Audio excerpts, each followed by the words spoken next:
Bonjour à toutes et tous. Nous sommes ravis aujourd'hui de recevoir la Chambre de commerce et d'industrie des Ardennes. Je vais laisser nos invités se présenter. Eh bien, bonjour à tous. Donc, Arnaud Collignon, Chambre de commerce et d'industrie des Ardennes. Je suis responsable du service entreprendre et transmettre. Bonjour à tous. Aurélie Dommage, conseillère à la création reprise. Je reçois les créateurs qui veulent mener leur projet à terme. Écoutez, merci à tous les deux. Alors, on a plein de premières aujourd'hui parce que d'une part, on est 3 autour de la table, donc c'est une nouveauté pour nous. Et puis d'autre part, on est ravis donc, de faire cette première comptoir des pros, enfin ce premier comptoir des pros avec une chambre de commerce et d'industrie, et qui plus est dans les Ardennes, où nous avons cette année donc une dizaine d'étudiants porteurs de projets et porteurs du statut SN2E. L'idée, donc, Arnaud, Aurélie, c'est d'essayer de comprendre comment fonctionne la chambre de commerce. Et donc, je suis étudiante avec un projet dans les Ardennes, ou pas dans les Ardennes d'ailleurs. Qu'est-ce que je peux obtenir? Quels sont mes intérêts à prendre contact avec vous et avec qui d'ailleurs et avec quel service? Peut-être en préambule, présenter la Chambre, ses missions, Avec pour plaisir. positionner un petit peu notre mode de fonctionnement. Donc, si on résume, une chambre de commerce, elle a pour mission d'accompagner à toute personne qui a un projet de vie professionnel en rapport avec le commerce, les services ou l'industrie. Donc, partant de là, on met des actions soit en face à face, qui vont de l'information, de la formation et de l'accompagnement sur toutes les thématiques liées à la création, au développement et à la transmission. Voilà, donc on intervient plus particulièrement aujourd'hui sur la partie, on va dire, création, reprise. Et là, je vais peut-être laisser la parole à Aurélie pour nous parler un petit peu des actions que l'on mène. Alors nous, c'est surtout sur la partie de la création. Donc, je reçois les personnes et je vois avec elles déjà si le profil correspond bien. Voilà, c'est quand même important de vérifier si l'activité va être réglementée, pas réglementée, si les diplômes sont bons et si la personne peut faire cette activité-là. Ensuite, on va essayer de les aider à former leur projet, à le mettre par écrit. Donc la première chose, c'est de faire une étude de marché. Donc ça, je pense que vous en avez déjà tous entendu parler, mais cette étude de marché, elle est indispensable. Qui je suis, pourquoi je fais ça, mes motivations, quelle est mon offre, qu'est-ce que je vais proposer, mes tarifs, qui sont mes concurrents et qu'est-ce que je vais proposer de mieux par rapport à la concurrence, qu'est-ce qui me différencie, et puis comment je vais communiquer, etc. etc. Et nous, à la Chambre de commerce, moi, je suis conseillère à la création. J'ai un collègue qui est conseiller pour la transmission reprise.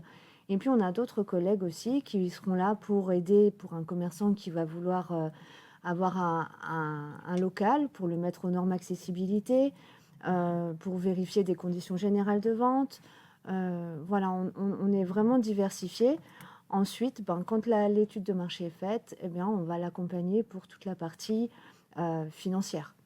Voilà, on va faire un prévisionnel, un plan de financement.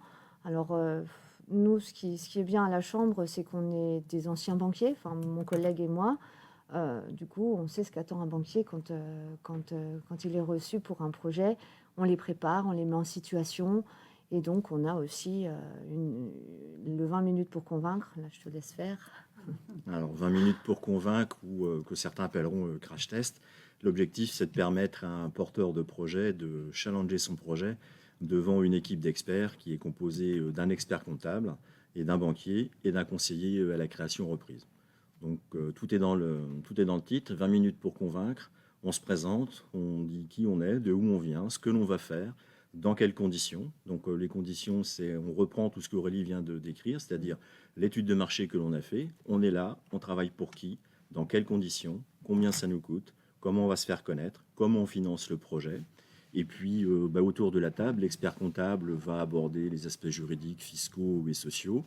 Le banquier va dire, écoutez, oui, c'est un projet qui nous semble intéressant et on pourrait l'accompagner dans telle ou telle condition. Il va regarder le plan de financement et dire, il y a peut-être moyen de le faire évoluer dans telle ou telle direction.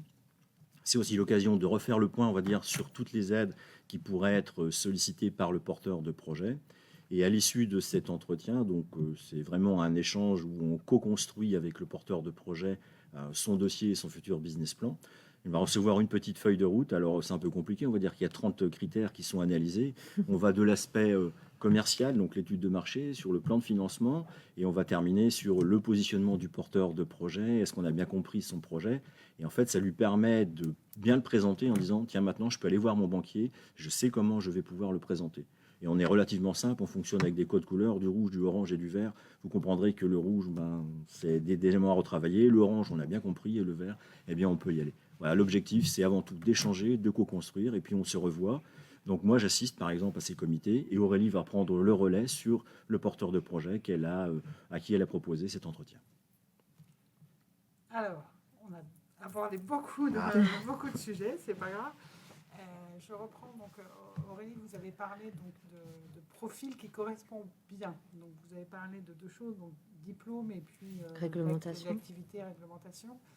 Qu'est-ce que vous entendez? C'est-à-dire que donc, moi, je suis étudiant post-bac, puisque donc, je suis porteur du statut SN2E. Il faut que j'ai un diplôme particulier pour pouvoir rejoindre un niveau d'études particulier ou... Tout dépendra du projet, en fait. Si vous me dites que vous voulez ouvrir un salon de coiffure, il faudra avoir le diplôme de coiffure. Voilà, le CAP, etc. Quelqu'un qui va venir nous voir pour ouvrir une auto-école, forcément, c'est une activité réglementée et il faut avoir les diplômes. Donc déjà, c'est la première chose qu'on vérifie. Vraiment que le porteur de projet a les compétences pour pouvoir se lancer dans ce qu'il veut faire. Et s'il les a pas, on va le diriger pour si vraiment ça lui tient à cœur, on va le guider pour qu'il se forme. Voilà. D'accord, donc c'est plus une adéquation du diplôme par rapport à l'activité que véritablement le diplôme en tant que tel. C'est ça, mais il y a aussi des activités qui ne sont pas réglementées. Et puis, on va peut-être se rendre compte, moi, quand j'ai une personne devant moi qui vient me voir pour ouvrir un commerce et qui va me parler tout bas et qui n'ose pas me regarder, eh bien, je me dis qu'il n'est pas fait pour ça. Alors, il va falloir lui faire comprendre ou alors qu'il prenne sur lui pour pouvoir s'adresser à un client après. Donc, tout le monde ne peut pas être à son compte, voilà. Mais après, quand nous, on arrive à cerner les qualités qui vont faire que ça peut marcher, on va les mettre en avant. Et puis, on va trouver tout ce qu'il faut pour que ce soit fait le mieux possible. Alors, donc, je prends contact avec vous. Si je comprends bien, vous êtes deux à la Chambre de commerce, Oui. donc chargée d'accompagnement. Oui. D'accord. Je rentre en fait dans un process donc d'accompagnement avec des ateliers, etc. Arnaud, j'ai pas compris. Le crash test, en fait, il arrive à la fin d'un circuit, pendant, au début Alors, on a parlé du crash test. L'accueil est privilégié de façon, on va dire, à bien individualiser le parcours. Donc pour ça, on fonctionne de la façon suivante, c'est qu'à partir d'un premier contact, on oriente les personnes, soit si elles n'ont pas vraiment d'idée, elles ne savent pas trop quoi faire, on a des ateliers spécifiques qu'on appelle le prêt à vous lancer, où la personne va découvrir la méthodologie pour créer. Par contre, si on a affaire à quelqu'un qui a déjà une idée, qui sait ce qu'il veut faire, qui a une idée du délai de construction, etc., donc là, on va lui proposer un entretien découverte. Et là, le métier d'Aurélie, ça va être de lui construire un parcours. Et ce parcours, il va être soit composé d'ateliers sur des thématiques particulières, du juridique, du fiscal, du social, de l'étude de marché ou autre, soit de l'orienter vers des formations, alors qu'on n'a peut-être pas forcément en interne, mais vers d'autres partenaires. Et puis après, on va l'accompagner. Alors quand on parle d'accompagnement, l'accompagnement, c'est aider quelqu'un à passer de la phase orale à la phase écrite. Et cette phase écrite, elle passe par la rédaction d'un business plan.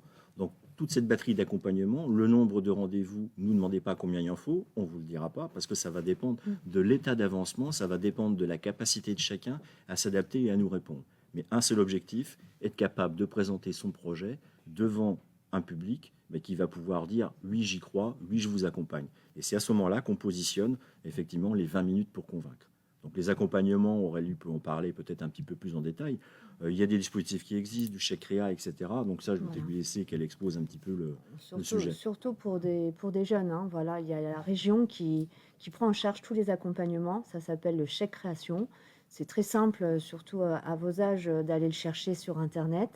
Et du coup, il n'y a pas de durée. En fait, on vous voit du début à la fin. Et on n'est pas dans le jugement non plus. Et on ne va pas vous forcer à vous immatriculer parce que vous avez démarré un accompagnement avec nous. Alors nous, on est vraiment la personne bienveillante qui va vous écouter et vous corriger. Mais à un moment donné dans le parcours, si vous n'allez pas au bout, c'est pas grave. Et c'est peut-être... c'est votre choix. Nous, on n'est pas là pour forcer. Et la région accompagne aussi dans le suivi d'entreprise. Donc ça, c'est quand même bien. En fait, on voit la personne du début jusqu'à la fin. Et quand une personne va commencer à se lancer, à s'immatriculer, eh bien derrière, si elle a besoin d'aide pour des déclarations de chiffre d'affaires pour ceux qui sont en micro-entreprise, pour des questions fiscales, etc., eh bien on est toujours présent. Donc en fait, on pourrait résumer de façon synthétique l'accompagnement que vous apportez par 2 mots qui est individualisation et personnalisation.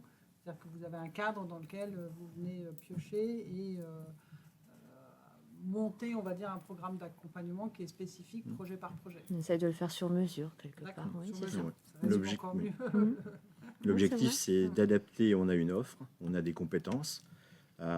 L'objectif, c'est de les mettre au service de tous les porteurs de projets, peu importe la nature du projet. À partir du moment où il y a une idée, on est là pour accompagner et la transformer. Alors, on n'a pas évoqué toutes les autres thématiques. On parle de juridique, on parle de fiscal, on parle de social. Mais on a des compétences aussi bien auprès d'autres chambres qu'on peut solliciter sur travailler à l'international ou intégrer et donner une dimension écologique à son projet. On a des chargés de mission qui sont là et qui peuvent accompagner sur toutes les thématiques. La partie tourisme aussi. Voilà, sur Voilà. le tourisme. Donc, au-delà des compétences internes, si on peut solliciter d'autres chambres pour avoir un appui. Alors justement, on en parlait avant de lancer le live. Vous parliez tout à l'heure de discipline d'activité. Nous, on a des étudiants qui sont dans la viticulture, par exemple, ou certains sont sur des métiers qui sont plus culturels, plus artistiques.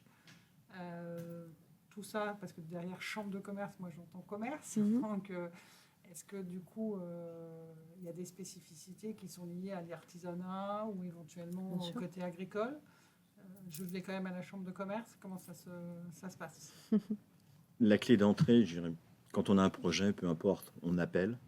Vous arrivez en chambre de commerce, nous on va déterminer en fonction de l'activité que vous allez nous dire, ça relève d'une inscription au commerce, ça relève d'une inscription auprès de la chambre de métier, ou c'est une profession libérale qu'on va retrouver à l'URSSAF. Après, notre métier, si ça ne relève pas du domaine, on va dire, de compétences, on va orienter vers les partenaires, donc la chambre de métier ou la chambre d'agriculture, si ça relève.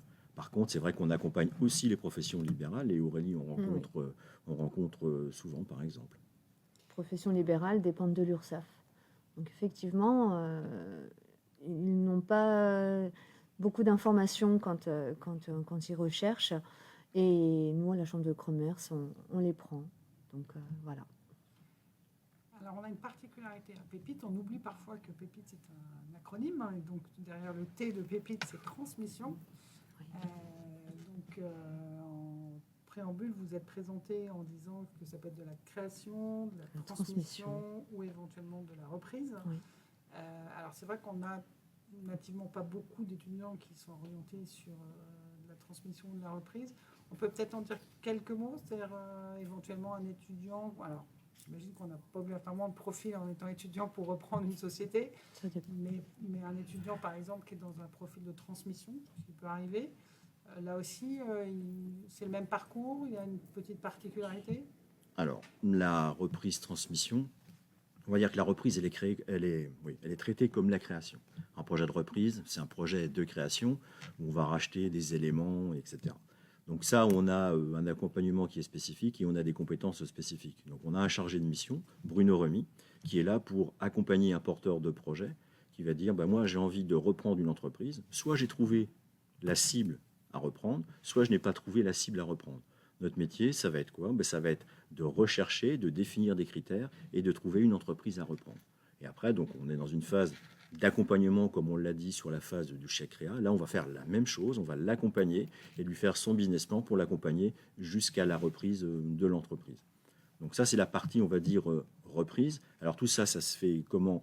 Sous forme toujours d'entretien individuel qu'on fait à la chambre. Et puis, deuxièmement, on accompagne de façon collective aussi, parce qu'on fait partie d'une grosse convention qui s'appelle le Pacte Transmission régional, qui se déroule grâce à la région Grand Est en partenariat avec la Chambre de métier.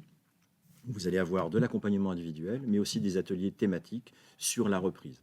Et comme on l'a dit, on accompagne la transmission. Donc la transmission, c'est rencontrer une personne qui a envie de céder et de transmettre. Donc notre mission, on va de la simple information jusqu'à l'évaluation du fonds à transmettre.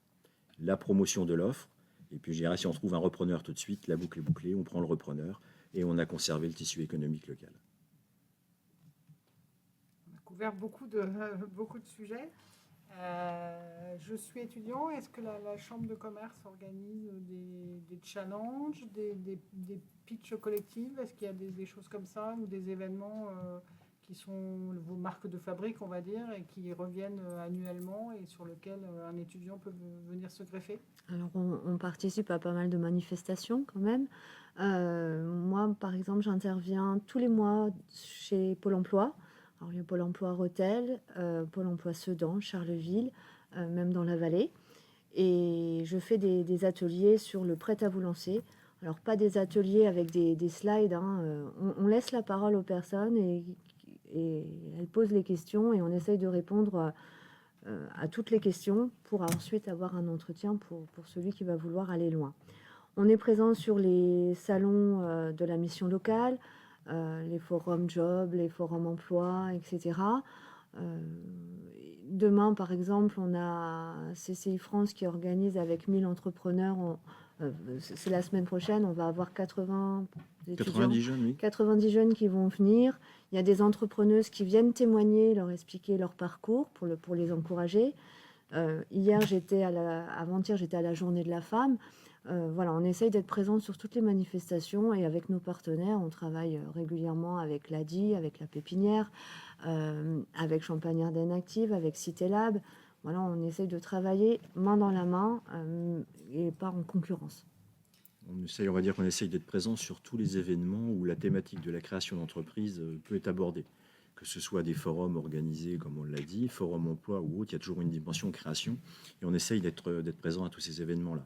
Donc il y a notamment le Créathlon qu'on peut citer, qui a des événements qui a lieu tous les ans à Charleville, donc à la Pépinière. Donc là, on va être présent, intégré dans le parcours et accompagner les porteurs de projets.